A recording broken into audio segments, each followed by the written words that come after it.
Hello and welcome to the Consulting Lifestyle Podcast to Larry English. Larry, how are you? I am wonderful. Thank you for having me. Yes, I'm very happy to have you. You're one of the guests. It's not every guest that has a book, and I have the chance to read your book called Office Optional. I have here. Okay, maybe I should have a better background. It's really about building virtual teams and have a fully virtual company. What is particular is that you did not create it during the pandemic, but long before the pandemic started. So Larry, can you start by sharing your career story to the audience? Yeah, I'll try to give you the abbreviated version. Yeah. So all I've done my entire life is consulting. So I did it right out of college. Mm-hmm. And I got a lot of different consulting model experience that led me to creating Centric with a few other friends. So the short version is I went right out of college. I worked for a large international consulting firm, which was awesome, an awesome experience. You grew your experience really fast. You grew your career really fast. The only downside is they work you a ton. So I worked every day, including Saturday and Sunday. And during the week, I was working until 10 p.m. at night. And you do that. Like I did that for 5 years straight. And I was like, this is all there is to life. I'm going to die. I can't keep up this pace. And so I just got married and talked to my wife. She also worked for the same consulting company. We had met there and talked her into, I was like, I got to go find myself. So we took a year off and we traveled, bought a one-way ticket to Iceland. We kept going around the world. Mm-hmm. And the whole idea was to try and find myself. And then it was on a beach in Bali that I realized that this wasn't it. And I needed to take some big risk in my life. Why not? And that's who I was, more entrepreneurial, kind of aligned with who I was as a person. And so I came back and I did a startup consulting company, mm-hmm. and which was a great experience. What I didn't realize is the guy was trying to sell it the entire time. So what happens in a consulting company so often is they get sold and then, everything dies, the culture dies and everybody kind of disperses. So I was like, I don't know if this is quite right. And then it was sold to a publicly traded services firm, which I thought was kind of cool as well. Except for after they bought us, they were like, hey, you have to hit your numbers every 13 weeks or you're fired. And so all they cared about was stock price. And so I'm like, well, this isn't good either. And so, I'm like, I've been through all these different consulting models. There's got to be a better way. There has to be a way to take the good stuff that we love about consulting and get rid of the bad stuff. And I talked to some of my friends that I'd started with right out of college, and we shared the same value system. And that's how we came up with the value system and what is Centric today. That's great because you build a company based first on the value system that the co-founders have, and not necessarily like, okay, this is let's do cannabis because this is a new industry and we will make a lot of money. So great, good. And you are based in the United States, huh? Because you say you were traveling and you came back. So yeah, so we're in the US and then we have operations in India as well. So we have about 1,100 people in the US and India. Wow. Okay, that's a lot of people. Centric, something that comes back a lot in the book is the notion of creating a virtual culture. I believe that is something that is very important. But what is the culture at Centric versus, so you spoke a little bit about the culture at the startup company where it was about making the number, trying to sell, and then when it is sold, making the numbers as quickly as possible. So you have to sell. So what is the difference with Centric? Sure. So I'll try and explain what we did that we thought was different than everywhere else and what we thought was better. And so the name Centric actually comes from centering everything we do around employee happiness and client happiness, and those two things. And we were trying to build a company where we're happy. And so to us, for consulting, that meant we thought people could have better work-life balance because often in consulting, you don't. And one of the ways you could do that was by being remote. So people could spend more when they weren't at a client site. They could spend more time with their family. So we've been remote for 20 years and figured out how to do that. We also developed more of a local focus. So we're trying to serve clients in the cities where we worked and lived. So you could have better work-life balance and be home to coach your kids' soccer games and that sort of thing. We tried to build with a huge focus on culture as a company and being happy. And so we do all kinds of crazy stuff to live up to that. So as an example, we take everybody and their significant other someplace fun once a year just for fun, just to have a great time. So this upcoming, we have had to cancel because of the pandemic, but this upcoming year, assuming it doesn't go bad again, is we're going to go to Cabo in next January. Nice. So other things that we do, we don't like politics. So we try to eliminate politics in our company. And we also do a lot of the big companies are up or out, meaning you have to get promoted or you're fired. Mm-hmm. And we didn't want that. We wanted people to be able to have a rewarding career and retire with us. And so we've designed that. And then so that's an employee perspective and how we're a little bit different. And then from a client focus, so many of you've seen this consulting companies, they just run over the client, they just like leave a wake of dead bodies in their path. We didn't want that. And so we wanted it to be where we treated and cared for the client's business the same way we care for our own. And one of the cool things is, and also, it was the teams or the client team and the consulting team, our consulting team are one and the same. There's no differentiation. And so a lot of times you can't tell who's client and who's the Centric employee. And that's exactly the way we want it. We do things like if we sign up to deliver something, we always deliver no matter what. Even if we make a mistake and it costs us money, we're going to deliver. And then the last thing I would say is the same way we have a focus on service, the same way you would think of Disney is known for service in the entertainment industry. We want to be known for service in the consulting industry. And so those are just a few examples of how we're different. That's a lot of examples that you've provided, and that's very interesting. I think the one that caught my attention is the local focus. How did you manage to build that, knowing that the cost of living is not the same in New York versus Hawaii, for example, and maybe the companies maybe don't have the same financial means in order to pay for your services? So are you flexible also with regards to that? Yeah. So every city is a little bit different in the makeup of the city, the skills in that city. And then the salaries are different and the rates are different. And so we match those to the cities. Now, what is interesting is we still think relationships matter. And so we still think that location matters. But I will certainly say the pandemic has changed things so that it is certainly now more possible to deliver services remotely anywhere in the world. And so I think that will change how consulting companies operate going forward. It will change us a little bit, but we still are very much focused on making sure relationships matter. Okay, that's great. That's great. Also, the up or out mentality or the up or out culture is very much, as you said, you were saying that you were working long hours, Saturdays and Sundays. So it's better. People that are doing that, they do it in the hope of going up in the organization. So usually they get exhausted and they leave if they see that they don't have a promotion. So in your case, the company exists since 20 years and you do have employees that are here since many years. So how do you retain your workforce? How do you keep them in the company and keep them interested into servicing your clients? So when this was early on, we loved our culture and we loved the people that were there. And we looked at it and we're like, but the only way we're going to keep them is for them to have a great career with a lot of variety, we need to grow.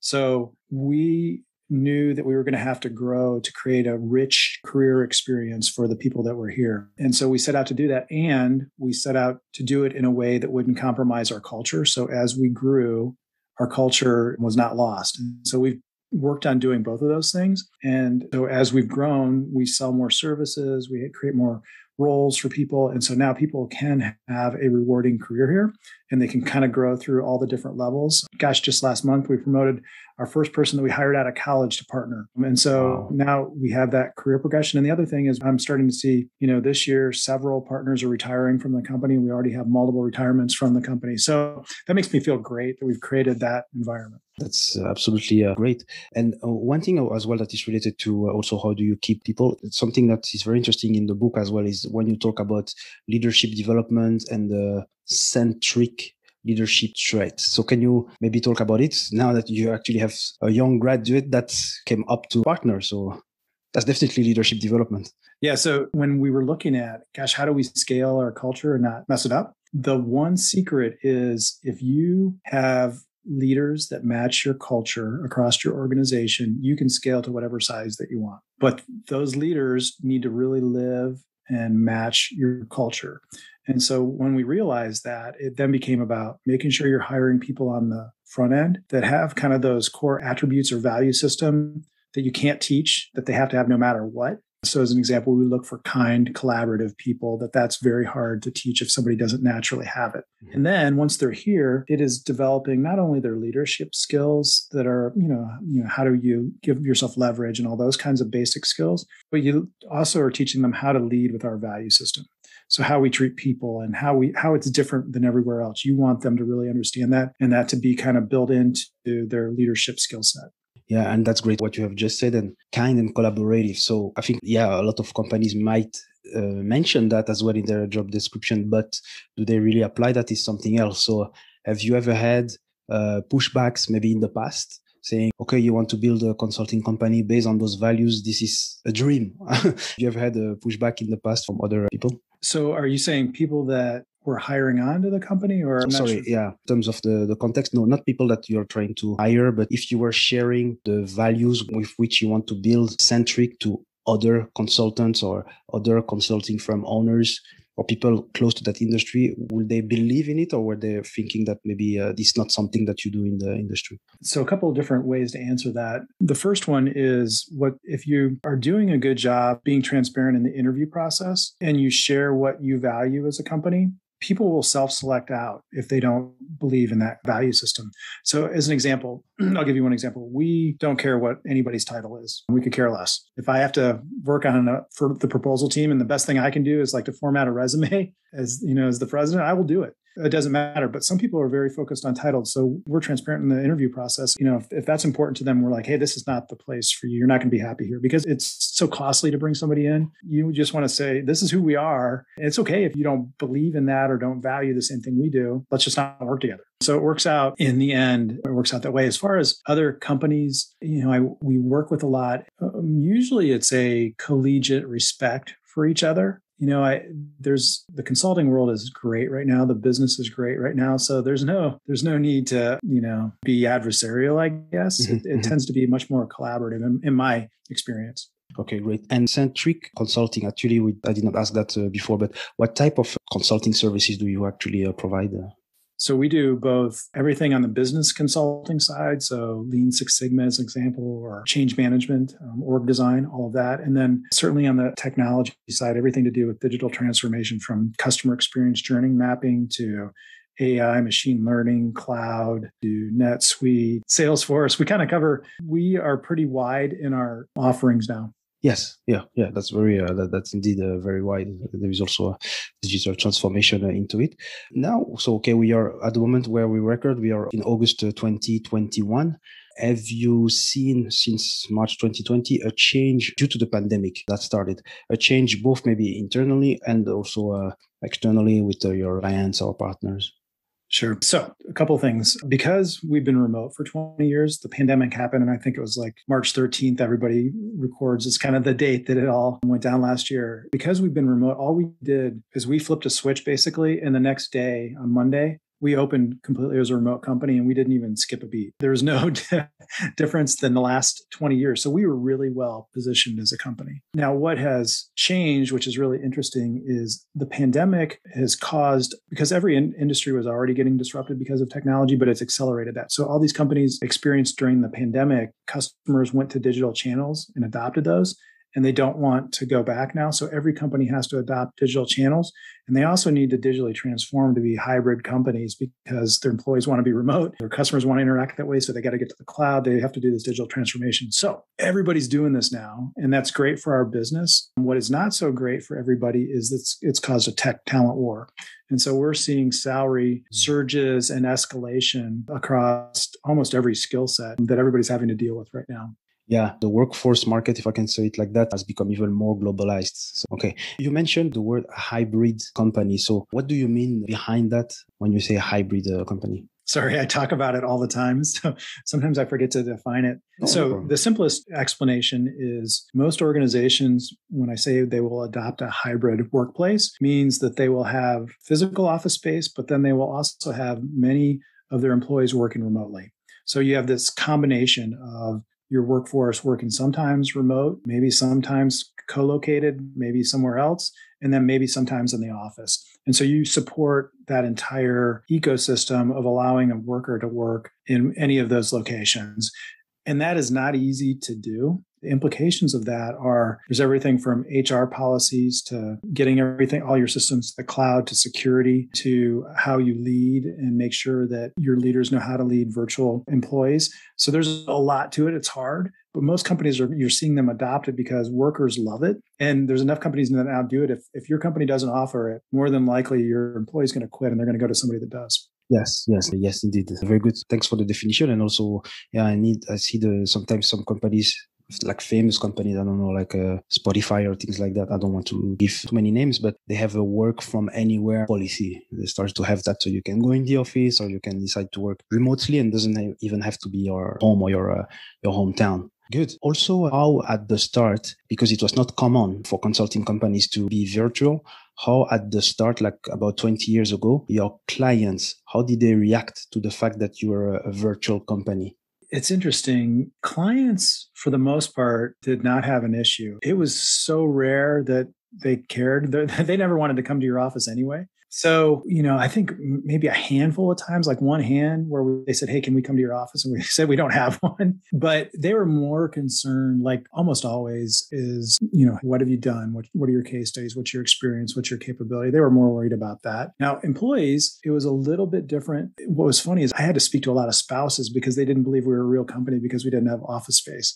And so they were reluctant to have their spouse join us because they thought we were just some fly-by-night company. So I had a lot of those conversations. So it was a little harder to convince employees or potential employees that we were the real deal. And they're like, "I can't work from home. There's no way I could do that. There's too many distractions." And then they would do it, kind of like what has happened during the pandemic. They're like, "Oh, wait, this is awesome. I don't want to go back to being in an office." Yeah, and your team is huge. I mean, you mentioned 1,100 employees approximately, and you have two countries, so in the United States and India. So were you thinking, as soon as you started, like 20 years ago, were you already thinking, okay, we will also have some branches in India? No. What happened was as we got bigger and we were regularly going up against, the bigger competitors, let's say IBM and Accenture, Oracle, and those. And when we were competing against them, they were beating us consistently because technology projects, they had a lower average bill rate. And so our clients are like, "Look, we love you, but you need, you need to lower your rate by having offshore resources." And so we knew if we were going to stay in the technology game, we needed to develop an offshore business or capability. And so we did that. Gosh, it's probably been 8 years ago, and it's been incredible. It's been wonderful. We have the same culture in India as we do here in the US, the same people that value the same thing. And so it's been wonderful for our organization. That's interesting as well, yeah, because in India, it's also a virtual, it's the centric identity. So it remains there. That's wonderful. And indeed, and you're in a market where indeed you compete with those giants. But what about maybe you can confirm that to me, but it seems to me that there are more and more players. I mean, the top of the industry remains the top of the industry, but there are more and more players that can service medium-sized companies. Is it something that you have seen also across the last decades? Yeah, it's sort of, it depends on the city and it depends on the capability and it depends on the industry. So there's players in all of those. But what I don't really worry too much about it, honestly, because we know if we go in with our value system and how we deliver and how we care for employees, and we have great capability that's as good as anybody else's, we know that we're going to retain our customers. We know we're going to win work. Yeah. And consulting is mostly also a long-term relationship business, not a transactional one. So it's also very important. Okay, and when you created the company, you were how many co-founders, and versus now, how many partners are there? So when we started, there were, a handful of partners, and now there's, 55, 60 plus partners. Wow. That's great. Okay. That's a big one. Okay. And you were talking about your differentiator. One of your differentiator is the work-life balance. Of course, it's provided when you enable people to work from home or from anywhere. But are there any other, you also mentioned the day in which you invite every employee and his or her spouse to come. Are there any other specific initiatives that you take with regards to that? Oh, yeah, absolutely. So we have unlimited PTO. So we don't offer, we don't require either you have to take so many days. It's up to you. Self-managed. We encourage people to take vacation. We want people to take vacation because I believe that you're fresher and you are happier and you're a better person when you are refreshed. And so what was interesting during last year, during the pandemic, nobody was taking any time off. And I think everybody was freaked out. And it's a little hard to travel too. But once kind of everything settled down a little bit that summer, we were actively encouraging people like, go take some time off. This is stressful for everybody. Please go do that. And in fact, if I have a leader that isn't taking any vacation, I go to them and I talk to them because I want them to set a good example for everybody that's working for them, that's how you're going to have a long-term career, is making sure that you take regular time off for your mental self and self-help, health, and developing relationships outside of work. Yeah, that is so important. We have it the wrong way, thinking that the hustling is the only way to success, but it is not. It's damaging for mental and physical health at the end. Okay, that's great. I think we have covered quite a lot as well. Also, yeah, you mentioned that there is no focus on titles. So is it a pretty kind of flat organization? Yeah. So what I think you'll see is most organizations are going to become much more agile. So that 1950s style of management that came out of World War II with the military hierarchical style, that doesn't work in the fast-paced ways of today. And so we're seeing, it's interesting, agile started kind of obviously in the IT department, in the IT space, but it's moved to everywhere. So you're seeing all parts of the organization adopt agile principles, and now you're seeing it applied to strategy as well. And so the implications of that are you need also an org structure that supports that. And so it tends to be it's much more teams that spin up and down and are a little bit more flat. The other interesting thing that's happening is because everybody now has installed, they're using Teams or Slack, they're generating all of this data of how the organization operates. And so you actually have an X-ray of how your company is doing. It's like a digital MRI. And what's going to happen, the professors that study this, is what it does is because people have so much access to information, you don't need the middle management layer.